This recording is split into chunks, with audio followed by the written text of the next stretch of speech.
All right, so why does Mitsubishi continue to sell cars here in America after all the struggles they've been through and so many of their competitors that have dropped away during poor sales? I'm surprised that Mitsubishi is still here. I cannot find a discernible end game business plan for them other than making a little bit of money here in America, because they don't seem to really care about us. So let's discuss today a little bit about Mitsubishi's history, their product line, and where I think they're going and why I think they're still here. All right, so welcome back. If you haven't been here, please click the subscribe button. Number one, mash that like button because it really helps me with the YouTube algorithm. And Mitsubishi is a manufacturer that I have some personal experience with, like a lot of brands, and I'll cover that kind of as we go through it. Now, Mitsubishi has been around for over 100 years now. They actually started in 1917, and this is a manufacturer that I think at one point was on the cusp of really having a breakthrough in America, and then it all just collapsed like a house of cards. They've struggled with leadership, they've struggled with corporate decisions, and they've struggled with the product line. And I don't understand why they never really left the American market. The only thing I can think of is they are barely profitable and kind of hoping for the best. But their corporate strategy doesn't seem to say that they're aggressively trying to reinvigorate their sales here in America.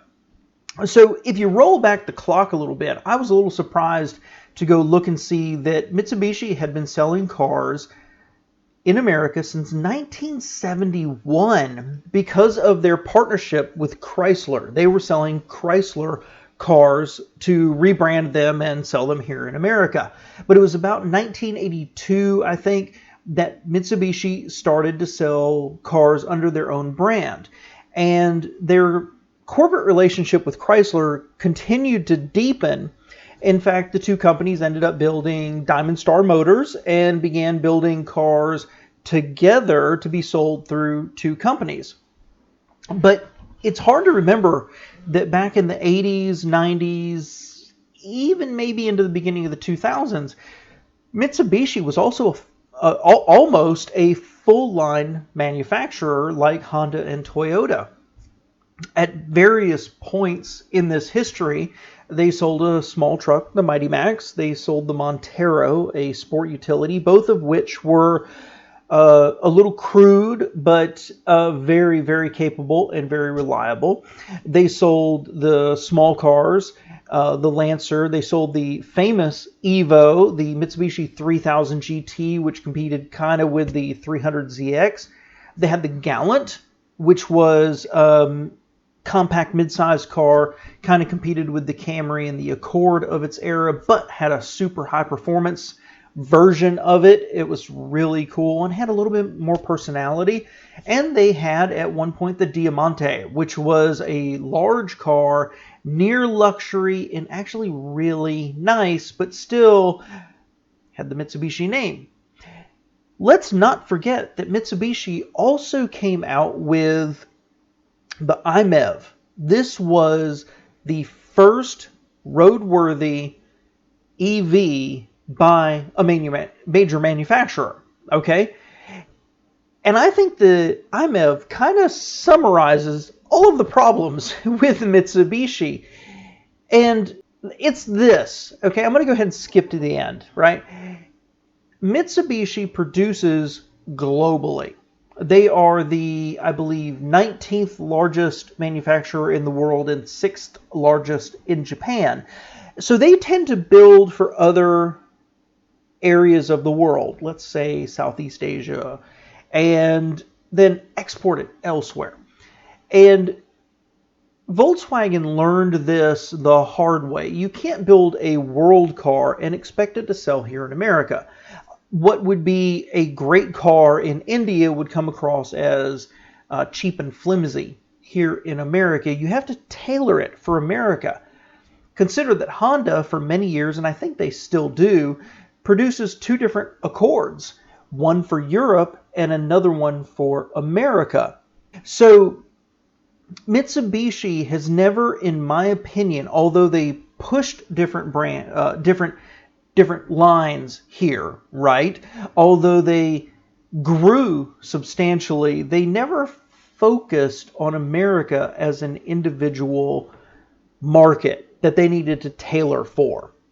And this is also kind of a problem you've seen with Nissan and specifically Infiniti.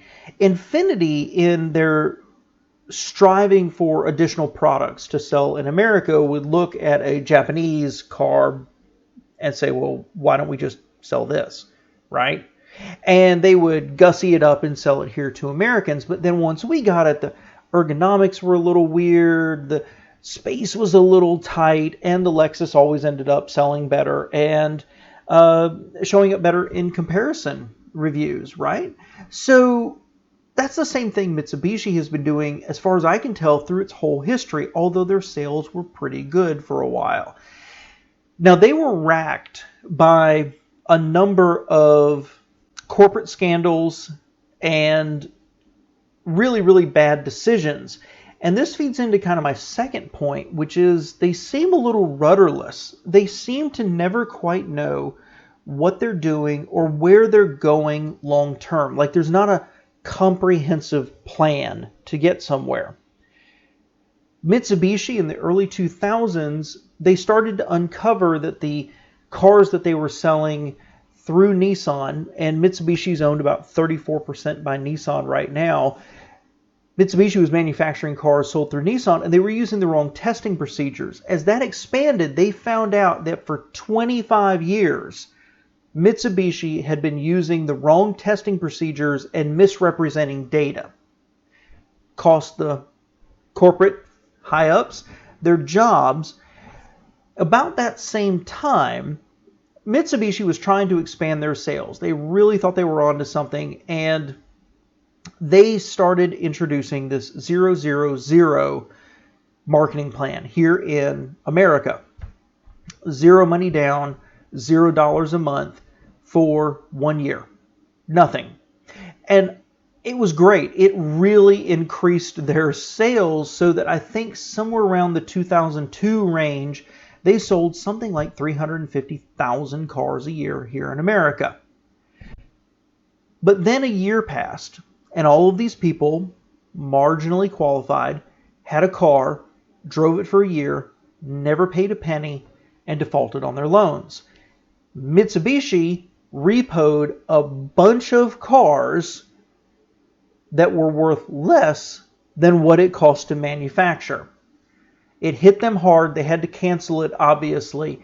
And by 2009, their sales were down to 54,000 units a year.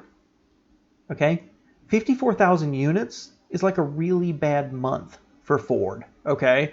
I mean, it was horrible. It was absolutely terrible. And everybody expected them to leave.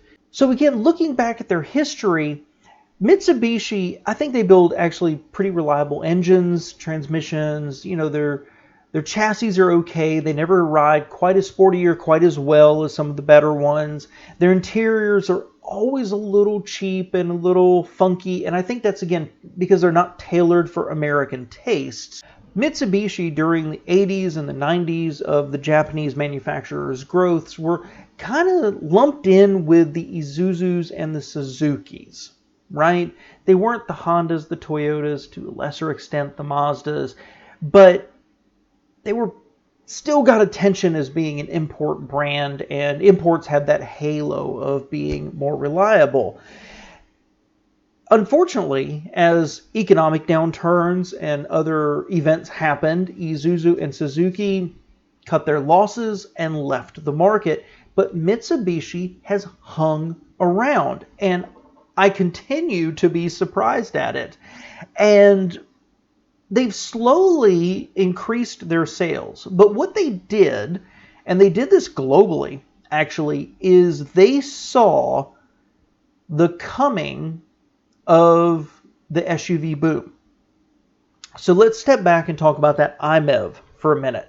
They came out with this electric vehicle and were way ahead of the industry. Unfortunately, something they sold here in America had like a 60-mile range, something like that. And it was this weird Asian egg shape, right? It was actually a pretty good seller in Japan, but totally wrong for America. Shortly after it came out, Nissan brought the Leaf. Had a slightly longer range, but it looked more like a traditional car. The Leaf is the best-selling EV in the world, historically. And of course, we eventually had Tesla come along and become the it car for everyone.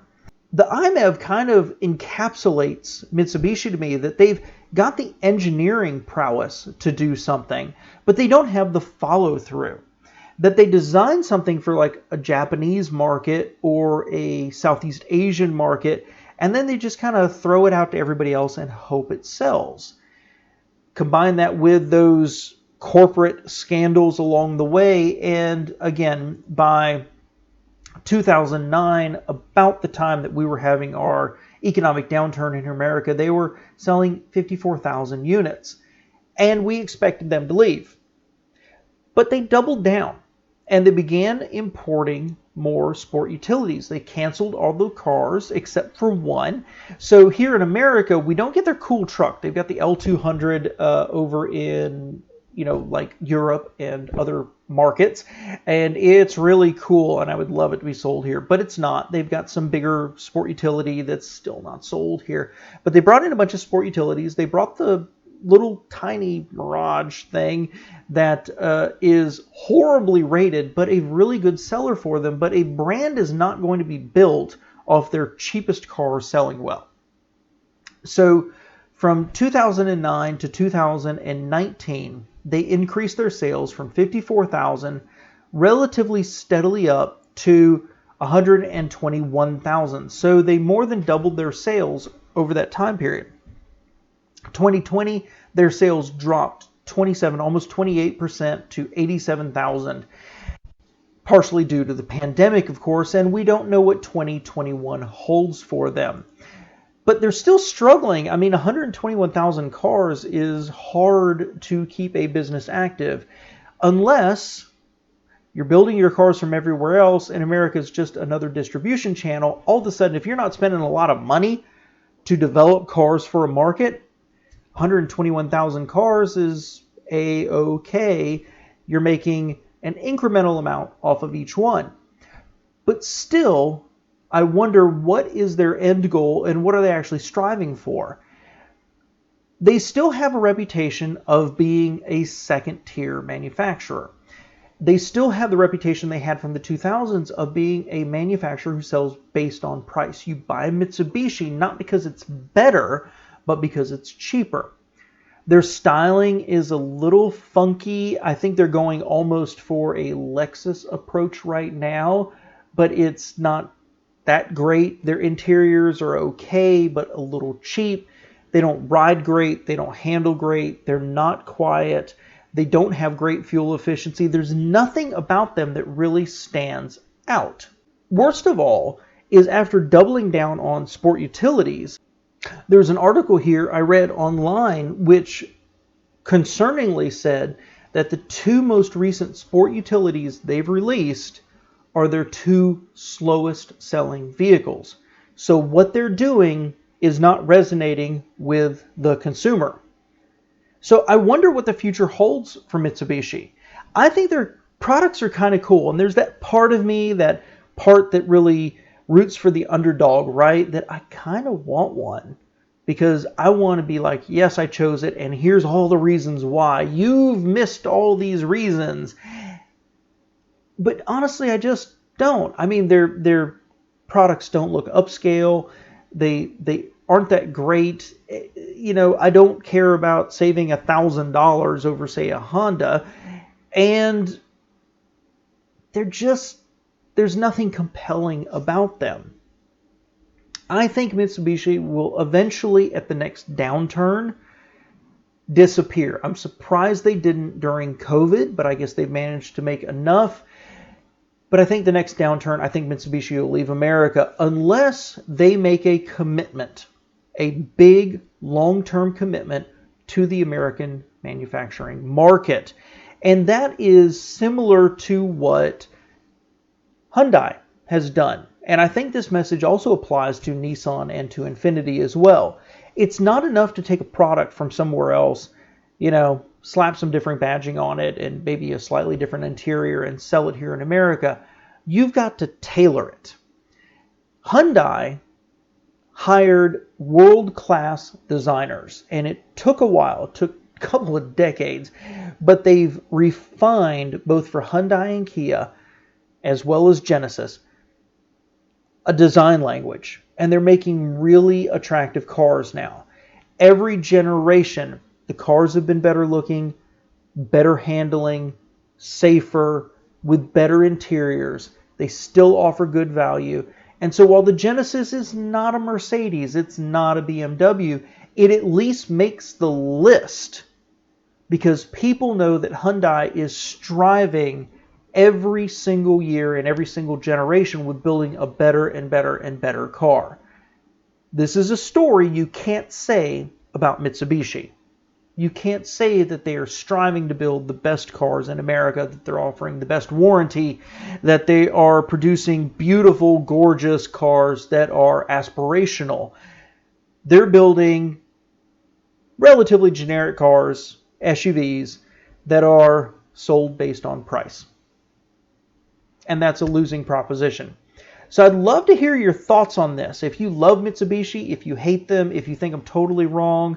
But to me, Mitsubishi needs to decide to cut bait or fish. And if they need to fish, they need to hire a design department, focus on the American market, design cars based off world-class platforms, world-class engines, transmissions, technology, make them beautiful, make them reliable, best warranty in the business, push them into America, and 10 years from now, we'll see Mitsubishi as a major player. But right now, I just don't see Mitsubishi ever doing that. And ultimately, I think they'll end up leaving the American market. So let me know your thoughts. I appreciate it.